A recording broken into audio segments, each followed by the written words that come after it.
choice that will define the future of a region that served as the cradle of civilization and a crucible of strife.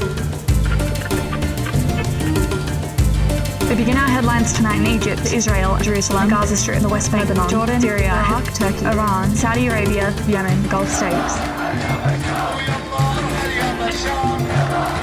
A lion that was rescued from the abandoned zoo in Syria has given birth to a cub just hours after. In the pursuit of a broader peace and peace with the Palestinians. And I greatly look forward to discussing this in detail with you, Mr. President.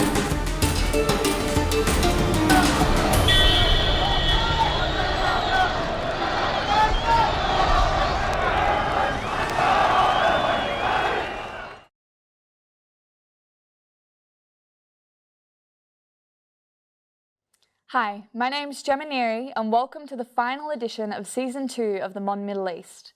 Throughout the show we'll highlight some of the local initiatives bridging conflict in the region. We'll be joined by the program manager and a resident chef of the non-profit Free to Feed, and we'll finish with a feature travel story about a woman who did a camping tour through Jordan's Wadi Rum desert. But first, it's been a big week in the news, so let's look at what's been happening in the Middle East. We begin our headlines in Iran tonight, where a rare attack on a military parade by 4 gunmen has left 25 people dead and a further 70 injured. It was the deadliest attack in the country in almost a decade, and half of those killed were members of Iran's powerful Revolutionary Guards Corps. Without accusing a specific country, Iran's President Hassan Rouhani blamed US-allied Gulf states for the shooting, accusing them of backing the Arab separatist group that claimed responsibility. In northern Syria, regime forces mistakenly shot down an allied Russian surveillance aircraft, killing all 15 service members on board. Russia blamed Israel for the incident, suggesting they failed to communicate their air operations in the area and used Russia's plane as cover from Syrian fire, claims that Israel denies. Meanwhile, Turkey and Russia announced that a demilitarized zone would be established in the Syrian province of Idlib in an effort to separate militants and civilians ahead of a regime offensive to retake the territory. A 5-year-old boy drowned and 3 people were admitted to hospital in a critical condition after a boat carrying 39 Syrian refugees sank off the coast of Lebanon. The Lebanese army were able to rescue the remaining passengers on board, who were en route to Cyprus 180 kilometers away. It was the first time in almost a year that a boat has attempted to reach Europe from Lebanon, where Syrian refugees account for approximately a quarter of the population. Amnesty International condemned Israel's unnecessary use of lethal force in a series of incidents that resulted in the death of 6 Palestinians. The fatalities included 2 men killed by an airstrike in Gaza, 2 men shot in the chest during ongoing border protests, 1 suspected assailant shot in East Jerusalem, and 1 man who was arrested and beaten by authorities in the West Bank. In the same 24-hour period, an Israeli man also died in the West Bank after he was stabbed by a Palestinian. Throughout government-controlled provinces in Syria, citizens voted in the first local elections since the outbreak of the 2011 civil war. 40,000 candidates ran for over 18,000 positions on local administrative councils, which will primarily focus on community reconstruction and development. However, millions of refugees living abroad and internally displaced citizens within the country were deemed ineligible to vote, with some critics calling the elections predetermined and a government propaganda tool to make it seem as if the country is stabilizing. Prime Minister Benjamin Netanyahu announced that Israel will approve the citizenship applications of 1,000 Ethiopian Jews, as they already have children in the country. However, an advocacy group for the Ethiopian Jewish community, which has been lobbying for Israel to accept a further 7,000 immigrants, called the decision a spit in the face. Israel has a straightforward path to citizenship for most Jewish applicants, but the country's strict religious laws doesn't recognize the Ethiopians as Jewish, limiting their immigration options. Iraq is another step closer to forming a coalition government after one of the country's most influential political figures withdrew his candidacy for the prime ministership. Haider al-Amiri leads an alliance of Shiite political groups with ties to Iranian-backed militias and came in second during the country's inconclusive and contested May election. His withdrawal presents an opportunity for frontrunner Muqtada al-Sadr to form a coalition and ease the political gridlock that strained the country over the past few months. Lastly, Turkey's president received a luxury Boeing 747 jet, reportedly worth $500 million, as a gift from Qatar's emir. The layout of the aircraft was redesigned to spaciously accommodate 76 people and includes lounges, boardrooms, and even a hospital. Turkish opposition lawmakers accuse the government of purchasing the jet with taxpayer funds, while the country is facing a looming economic crisis. However, President Erdogan insists that Qatar donated the plane after Turkey expressed an interest in it. Let's move on now to the focus of this week's episode: the community initiatives bridging local conflict in the Middle East.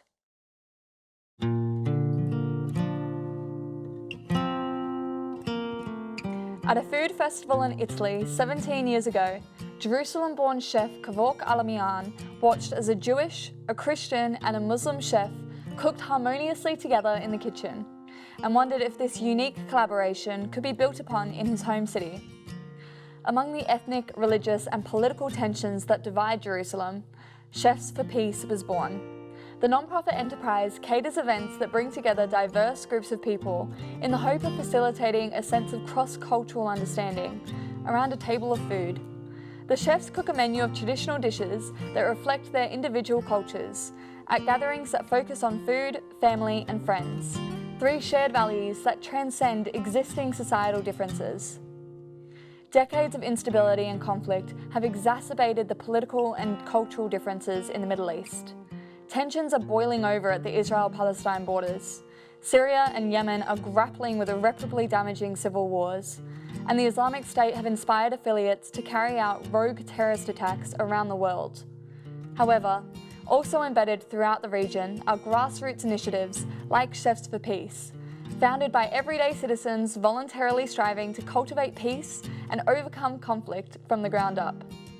Even if there is a superimposed peace deal, so to speak, it is not going to survive, it's not going to last unless local communities are able to live with it. And they can only live with it if they are part and parcel of the making of that particular deal. Throughout the Syrian civil war, airstrikes by both the regime and the international coalition have been a constant threat in the daily lives of civilians across the country. Neighbourhoods often receive little to no warning of a strike until the plane is already overhead, a concept that inspired two American entrepreneurs and a Syrian coder to develop the groundbreaking app Sentry. Launched in mid-2016 by tech startup Hala Systems, the app estimates the flight path of military aircraft by analysing data submitted by volunteer ground observers, such as the type of plane and the direction it's headed. An alert then activates loud sirens stationed throughout the area and is also sent directly to the phones of affected residents. The company's research found that civilians need at least 1 minute's notice to find adequate shelter. Since the app's release, it averages a warning time of 8 minutes and 140 alerts per day, saving countless lives. Across the border, an Israeli man named Yuval Roth was attending a support group after his younger brother was killed by a Palestinian extremist, when a fellow member approached him for a favour. He asked Roth if he would drive his Palestinian brother from the West Bank to Israel for medical treatment. As Palestinians are required to cross the border by foot and be picked up by either an Israeli or a taxi, Roth obliged and was later inspired to create the life-saving initiative Road to Recovery. 25 years later, Roth now coordinates 600 Israelis who voluntarily drive Palestinians across the border to and from hospital, allowing them to access essential medical treatment, such as dialysis or chemotherapy. Each year, thousands of trips forge personal connections between Israelis and Palestinians, helping to dismantle the distrust that's ingrained in each side of the conflict. Lebanon has also struggled with similar issues of division after the country endured a 15-year civil war from 1975 to 1990.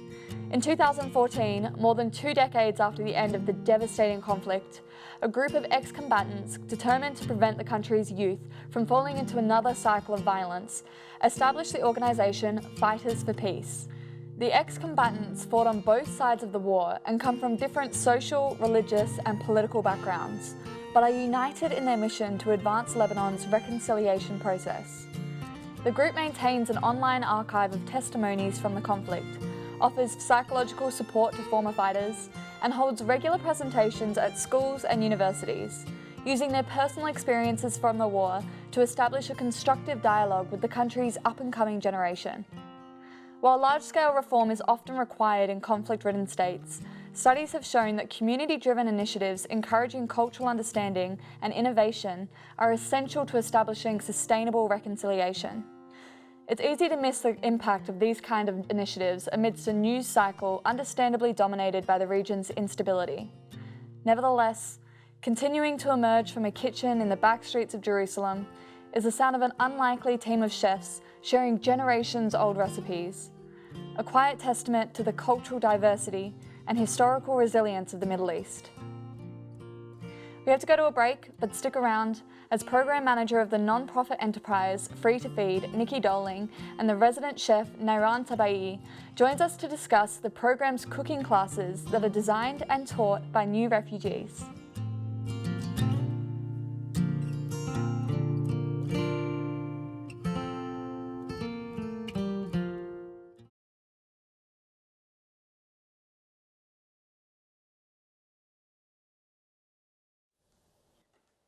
Welcome back. Joining us in the studio is Nikki Doling, the Program Manager for the non-profit enterprise Free to Feed, which offers cooking classes taught by newly arrived refugees, and Nairan Tabai, one of the initiative's resident chefs previously from Syria. Thank you both so much for coming on the show. Thank you.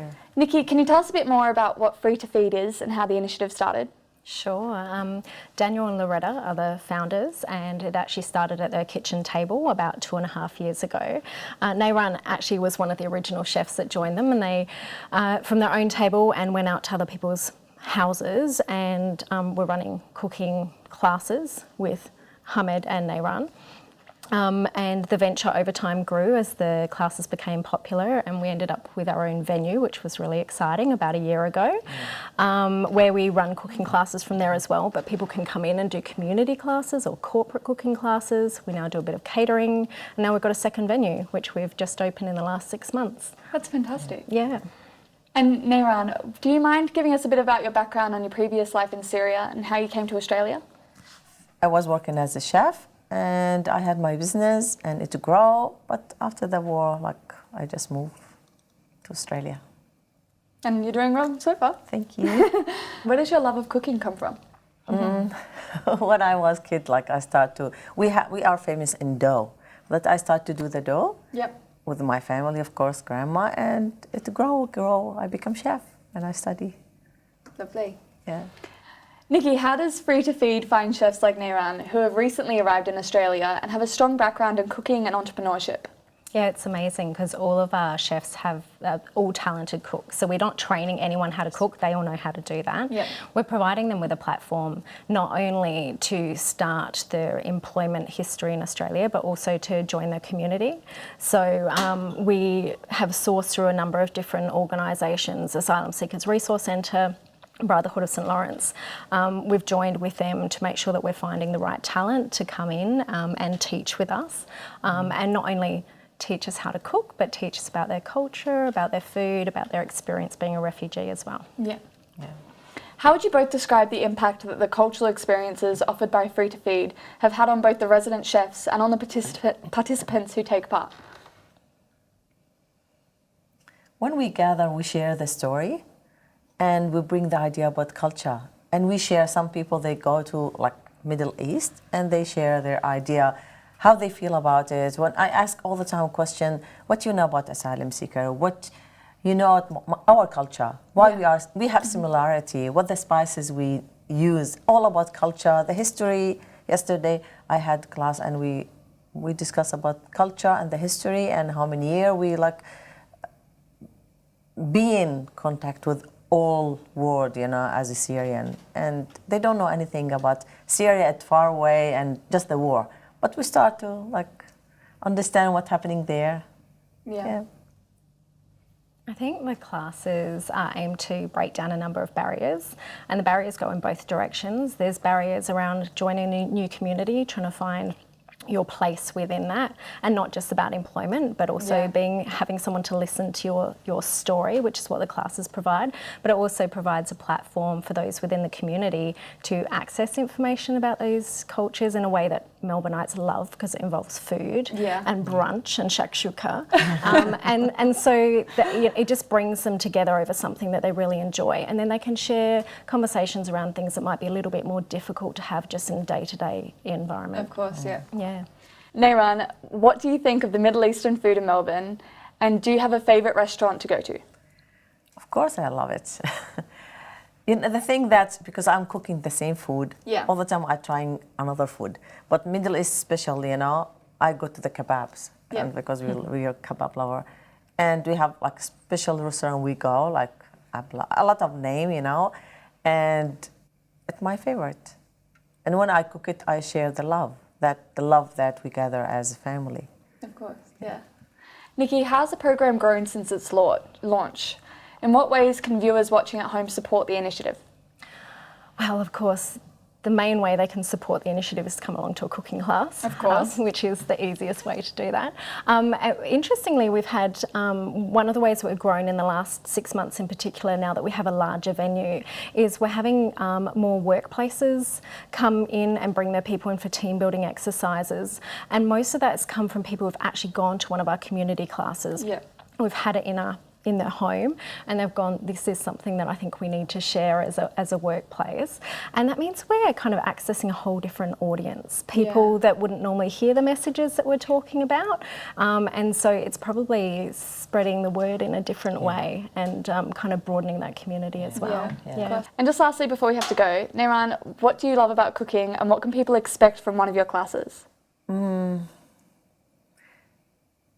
Sharing the love, that's the main thing in my classes, and the happiness. I give them more appreciation, more like to appreciate what they have, their roof, their dish, the happiness with their family, because when they come to, for example, the brunch in Sunday, they go with happiness, the best day in my life. I understand that you suffer, but we don't want to suffer. We like as unity, because I'm leading for unity all the time and happiness. That we share the idea, cooking and happiness, and share the culture, share the story. Yeah, and on the back of that, Nikki, do you share that passion? Oh, absolutely. I'm the luckiest person in the world. I get to combine two of my favourite things, working with new Australians and food. That's a lovely attitude to have. I wish we weren't, but unfortunately we're running out of time. But thank you both so much for coming on the show and for the incredible work you're doing with Free to Feed. When we get back from the break, we'll share some advice from a traveller about the best things to see, do and eat when in Jordan.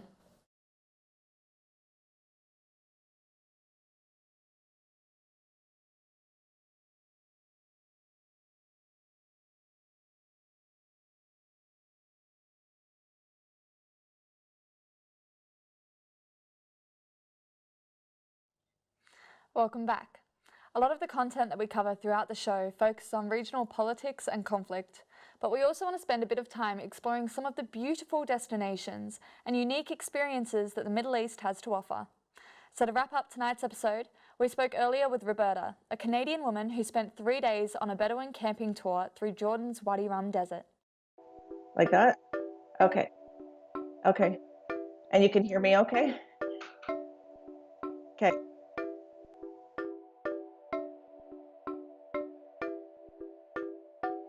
So my name is Roberta Comerford. I live in Canada and British Columbia, and I live on Vancouver Island in a little town called Nanaimo. And we travel with another couple, really good friends of ours, and they're adventurous as we are, and we travel really well together. And so when talk of where we wanted to travel came up, Israel and Jordan were big ones, and we thought, can this really happen? And so we started to get really excited about it, and we plan our own trips. We do all our own research and our own route, and we like to hire private tour guides when we're there.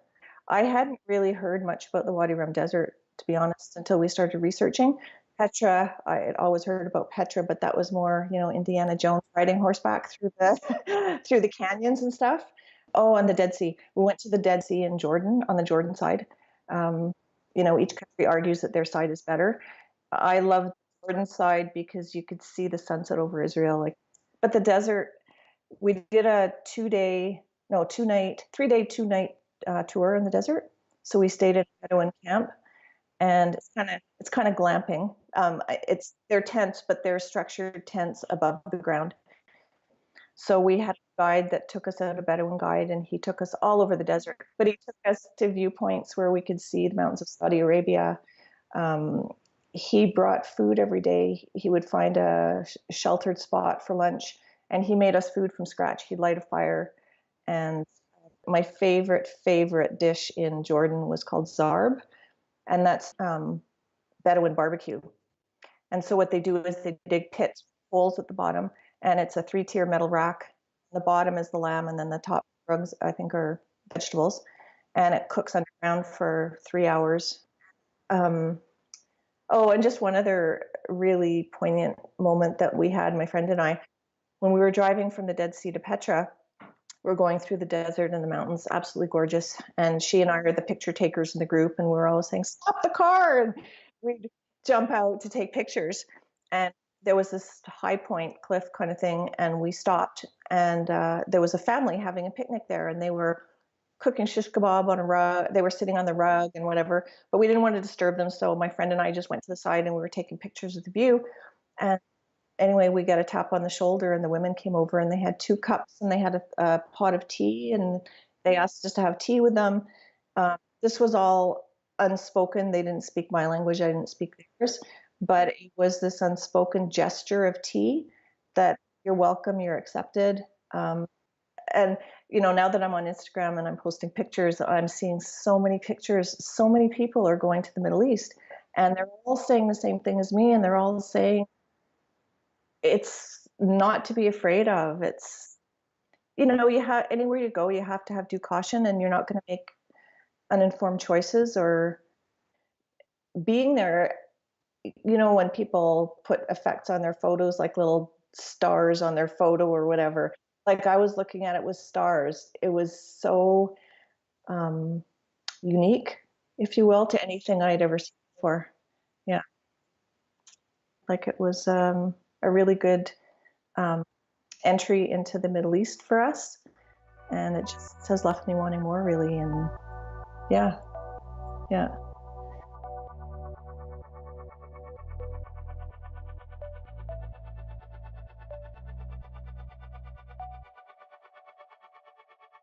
Thank you so much to Roberta for sharing her incredible insights. Visit the website below for more information on travelling to Jordan. That's the end of this week's edition and this season. Before we go, we just want to sincerely thank all of our guests throughout the season, including our expert commentators for providing their thoughtful analysis on each editorial, our panel guests for moving us with their personal stories and professional achievements, and our travel guests for inspiring us to go somewhere that we might not have considered before. But more than anything, we want to thank you for tuning in over the last 12 weeks.